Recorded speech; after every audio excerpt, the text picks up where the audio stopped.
செம்மணி மனித புதைகுழியின் 3ஆம் கட்டத்தின் 3ஆம் பகுதி அகழ்வு பணிகள் இன்றைய தினம் ஆரம்பம். கிளிநொச்சி மாவட்டத்தில் நெல் கொள்வனவு கடற்றொழில் அமைச்சர் ராமலிங்கம் சந்திரசேகர் தலைமையில். நீர்கொழும்பு சிறைச்சாலை கலவரத்தின் பின்னணியில் முன்னாள் அமைச்சர் விரைவில் கைது செய்யப்பட உள்ள பிள்ளையான். நாசிச பாணியிலான ஆட்சி முறையை திணிக்கின்றது அரசு, மொட்டுக்கட்சி கடும் சாடல். கபில சந்திரசேனவின் மனைவிக்கு எதிராக நீதிமன்றம் பிறப்பித்த அதிரடி உத்தரவு. பசில் ராஜபக்சவுக்கு என்ன ஆனது? பொதுஜன பெரமுனவுக்கு கிடைத்த ஒரே ஒரு தகவல். அனூர் அரசுக்கு எதிராக ஐநாவிட முறையிட்ட எதிர்க்கட்சிகள் கூட்டணி. இலங்கை தமிழரசு கட்சி ஜனநாயக தமிழ் தேசிய கூட்டணிக்கும் இடையில் சனிக்கிழமை சந்திப்பு. கருதினாள் மீது பொய்க் குற்றச்சாட்டு, சாமரவுக்கு எதிராக சட்ட நடவடிக்கை. 27.5 மில்லியன் மோசடி, முன்னாள் அமைச்சரின் சகோதரர் அதிரடி கைது.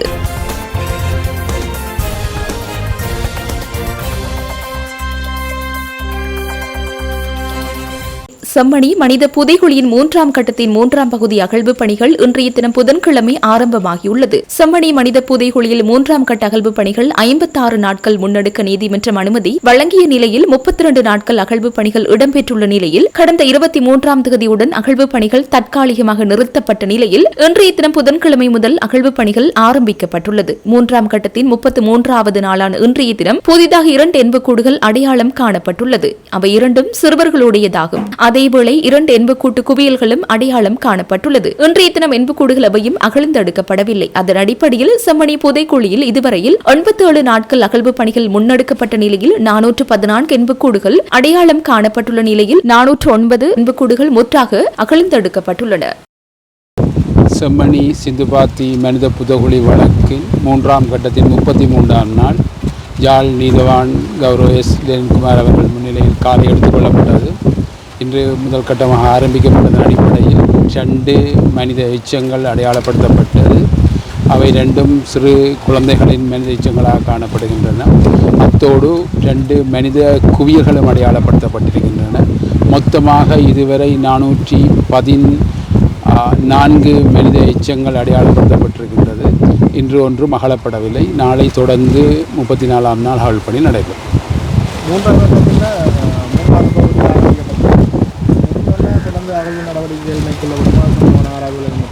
3ஆம் கட்டத்தின் அகழ்வு பணி 56 நாட்கள் ஒதுக்கப்பட்டது. தொடர்ந்து இந்த அகழ்வு பணி நடைபெறும். ஏதாவது ஏனைய காரணங்கள் தாக்கல் செலுத்துமாக இருந்தால் நிறுத்தப்பட்டு தொடர்ந்து அந்த கட்டங்கள் நடந்து அகழ்வு பணி நடைபெறும். அடுத்த கட்டத்துக்கு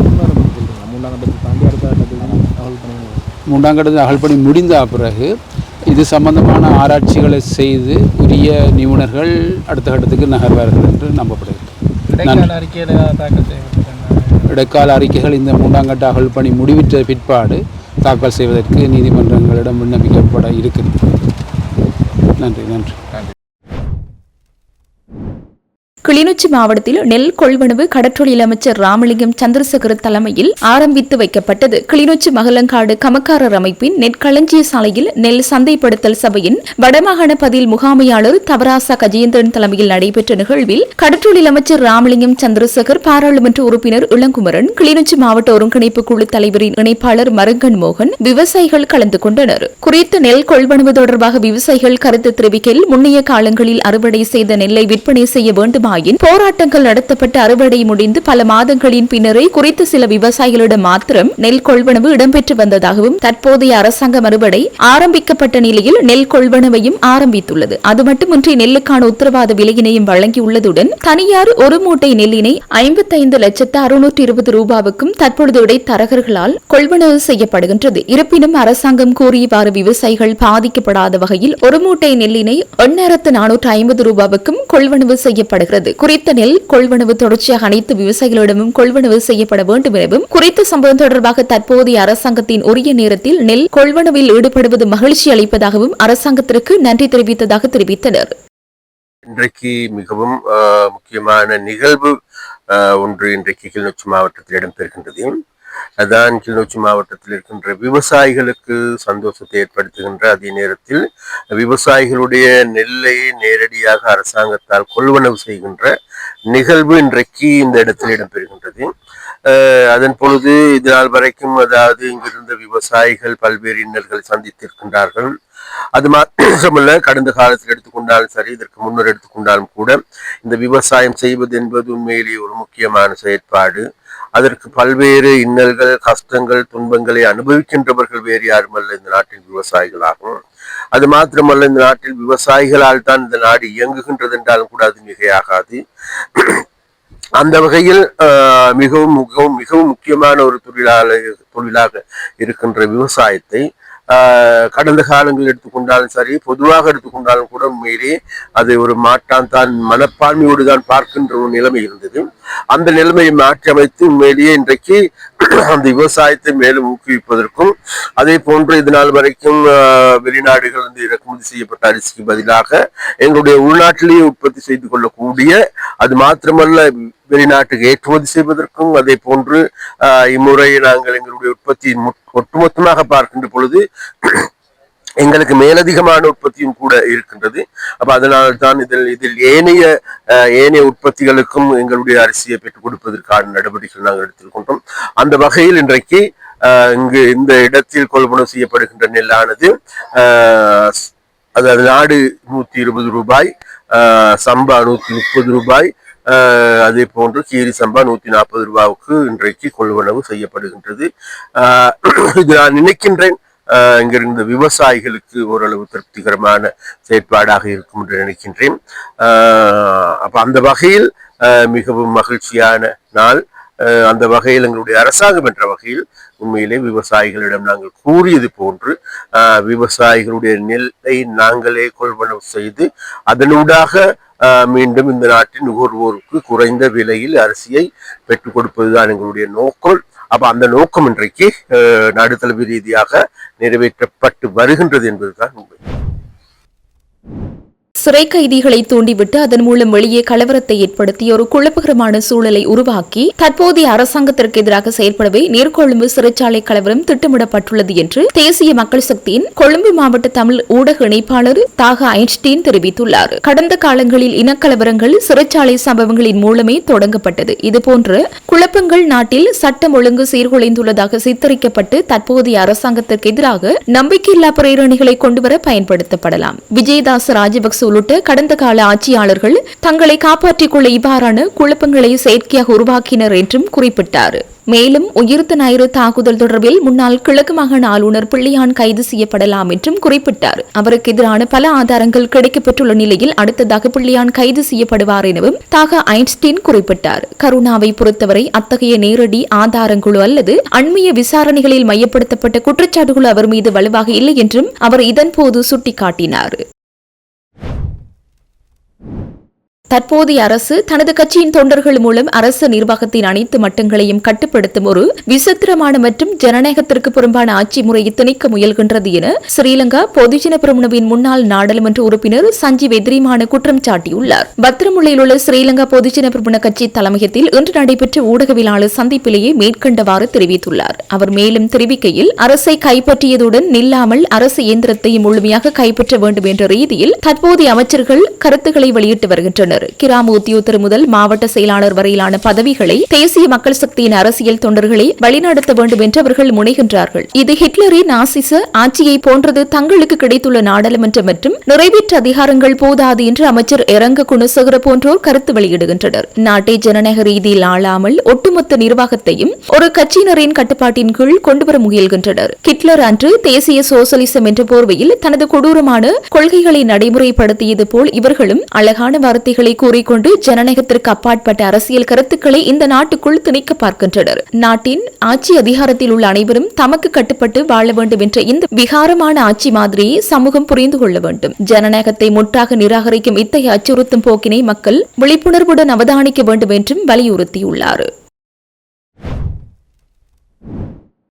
ஏர்பஸ் விமான கொள்வனவு ஒப்பந்தம் தொடர்பான விசாரணையின் ஒரு பகுதியாக முன்னாள் ஸ்ரீலங்கா ஏர்லைன்ஸ் பிரதம நிறைவேற்று அதிகாரி கபில சந்திரசேனவின் மனைவி பிரியங்கா நியோமாலி விஜயநாயக்க மீது திறந்த பிடியாணை உத்தரவு பிறப்பிக்குமாறு கொழும்பு கோட்டை நீதவான் உத்தரவிட்டுள்ளார். இந்த வழக்கு இன்று விசாரணைக்கு எடுத்துக் கொள்ளப்பட்ட போது கொழும்பு கோட்டை நீதவான் பசன் அமரசேன இந்த உத்தரவை பிறப்பித்துள்ளார். இரண்டாவது சந்தேக நபருக்கு ஏற்கனவே பிடியாணை பிறப்பிக்கப்பட்டுள்ள நிலையில் ஆங்கில மொழியில் திறந்த பிடியாணை உத்தரவை வழங்குமாறு சிஐடி கோரிய நிலையில் இதனை நீதவான் அங்கீகரித்தார். அதேவேளை முன்னாள் கிரிக்கெட் வீரர் அரவிந்த் டி சில்வா மற்றும் அவரது மனைவி பிரியங்கை அனுஷ்கா விஜயநாயக்க ஆகியோர் பிரியங்கா நியோமாலிக்காக பிணையாட்களாக நின்றிருந்த நிலையில் வெளிநாடு செல்ல வேண்டியிருப்பதால் பிணையாளர் பொறுப்பிலிருந்து விடுவிக்குமாறு அவர்களுக்காக முன்னிலையான ஜனாதிபதி சட்டத்திரணி நீதிமன்றத்தில் கோரினார். மேலும் 10 மில்லியன் பிணைத்தொகை பறிமுதல் செய்யப்படலாம் என்றும் அவர் நீதிமன்றத்தில் தெரிவித்தார். இதனையடுத்து வழக்கு பதிவுகளை ஆராய்ந்த நீதவான் செலுத்தப்பட்டிருந்த பிணைத்தொகை 10 மில்லியன் அல்ல ரூபாய் 20 மில்லியன் என சுட்டிக்காட்டினார்.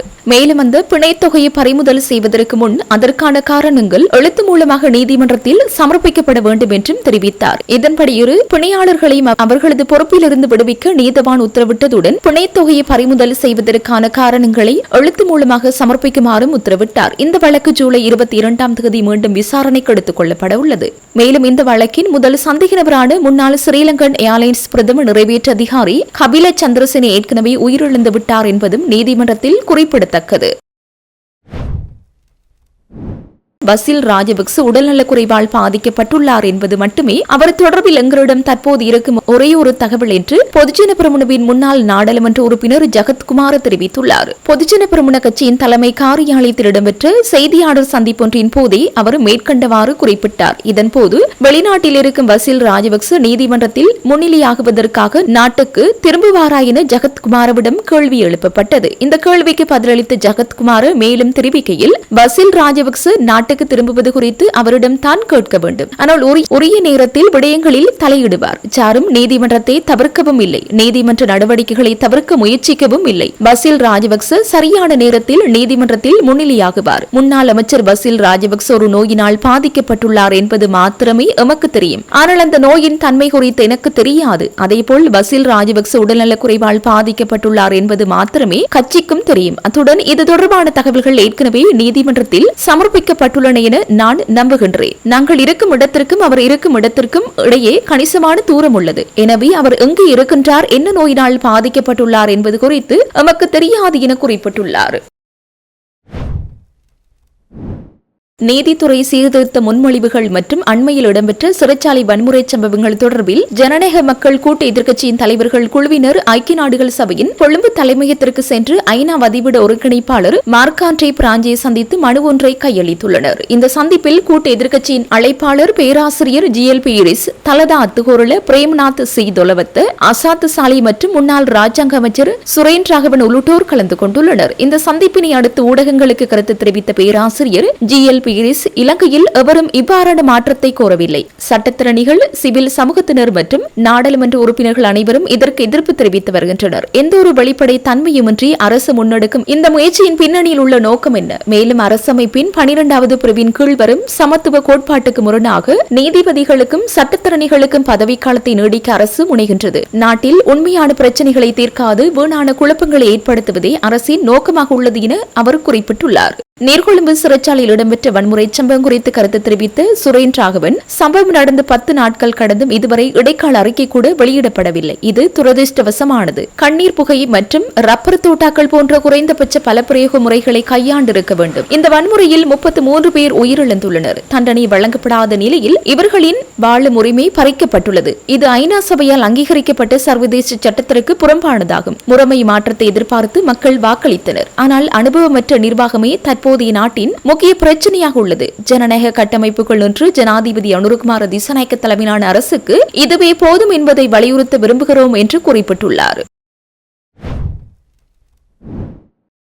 இலங்கை தமிழரசு கட்சி மற்றும் ஜனநாயக தமிழ் தேசிய கூட்டணி ஆகியவற்றுக்கிடையில் தமிழ் மக்களின் பொதுவான பிரச்சினைகள் மற்றும் புதிய அரசியலமைப்பின் ஊடாக இனப்பிரச்சினைக்கான தீர்வு என்பன குறித்து கலந்துரையாடும் நோக்கிலான சந்திப்பு எதிர்வரும் சனிக்கிழமை யாழ்ப்பாணத்தில் நடைபெறவுள்ளது. இனப்பிரச்சினைக்கான தீர்வு, புதிய அரசியலமைப்பு உருவாக்கம் மற்றும் மாகாண சபை தேர்தல் என்பன உள்ளடங்கலாக தமிழ் மக்களின் கரிசனைக்குரிய பொதுவான விடயங்கள் தொடர்பில் ஒரு பொது நிலைப்பாட்டின் அடிப்படையில் இணைந்து செயலாற்றும் நோக்கில் இலங்கை தமிழரசு கட்சியும் ஜனநாயக தமிழ் தேசிய கூட்டணியும் தொடர் சந்திப்பு சந்திப்புகளை நடாத்தி வருகின்றனர். அதற்கமைய இவ்விரு கட்சிகளுக்கும் இடையிலான அடுத்த சந்திப்பு எதிர்வரும் சனிக்கிழமை காலை இலங்கை தமிழரசு கட்சியின் தலைவர் CVK சிவஞானத்தின் யாழ்ப்பாண இல்லத்தில் நடைபெறவுள்ளது. ஏற்கனவே கடந்த மார்ச் மாதம் நடைபெற்ற சந்திப்பின் போது இரு கட்சிகளினதும் சார்பில் தமிழ் மக்களின் அரசியல் மற்றும் பொருளாதார பிரச்சினைகள் தொடர்பில் பொதுவான தீர்மானங்களை மேற்கொள்வதற்கும் கொள்கைகளை வகுப்பதற்கும் என இலங்கை தமிழரசு கட்சியிலிருந்து 3 ஜனநாயக தமிழ் தேசிய கூட்டணியிலிருந்து 6 என மொத்தமாக 9 பேர் அடங்கிய இணைக்குழு ஒன்று நியமிக்கப்பட்டிருந்தது. அதன்படி இக்குழுவின் செயற்பாடுகள் குறித்தும் கடந்த திங்கட்கிழமை 6 தமிழ் கட்சிகள் கூடி கலந்துரையாடிய விடயங்கள் மற்றும் அதன் எதிர்கால நடவடிக்கைகள் பற்றியும் இச்சந்திப்பின் போது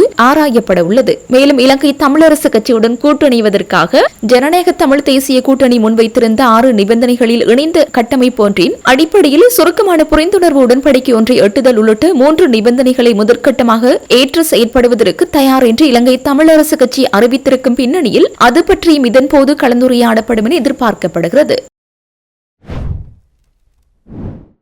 தனக்கு எதிரான தவறான அறிக்கைகளை வெளியிட்டதற்காக நாடாளுமன்ற உறுப்பினர் சாமரசம்பத் தசநாயக்க மீது கொழும்பு பேராயர் கர்தினால் மெல்கம் ரஞ்சித் சட்ட நடவடிக்கை எடுக்க உள்ளதாக அறிவிக்கப்பட்டுள்ளது. இந்த விடயத்தை கொழும்பு உயர் மறை மாவட்டத்தின் ஊடக பேச்சாளர் அருட்தந்தை சிறில் காமினி பெர்னாண்டோ வெளியிட்டுள்ளார். கர்தினால் ரஞ்சித் குறித்து நாடாளுமன்ற உறுப்பினர் தெரிவித்த கருத்துக்கள் மத குழுக்களுடைய அமைதியின்மை ஏற்படுத்தக்கூடும் என்று அவர் சுட்டிக்காட்டியுள்ளார். அதன்போது மேலும் கருத்து வெளியிட்ட அருட்தந்தை சிறில் காமினி தற்போதைய ராணுவ தளபதி தனது பதவிக்காலத்தை நீட்டிக்க கோரி இந்த ஆண்டு ஜூலை 2 கர்தினால் ரஞ்சித்தை ஒரு பள்ளக்கூடையுடன் சந்தித்ததாக நாடாளுமன்ற உறுப்பினர் தசநாயக்க குற்றம் சாட்டினார். இருப்பினும் அன்றைய தினம் கர்தினால் திருத்தந்தை 16 லியோவால் கூட்டப்பட்ட ஒரு கூட்டத்தில் கலந்து கொள்வதற்காக வத்திக்கானில் இருந்தார் என தெரிவித்துள்ளார். இந்நிலையில் கர்தினாலுக்கு எதிராக பொய்யான குற்றச்சாட்டை முன்வைத்தமைக்காக நாடாளுமன்ற உறுப்பினர் சாமரசம்பத் தசநாயக்கவுக்கு எதிராக சட்ட நடவடிக்கை எடுக்க உள்ளதாக அறிவிக்கப்பட்டுள்ளது.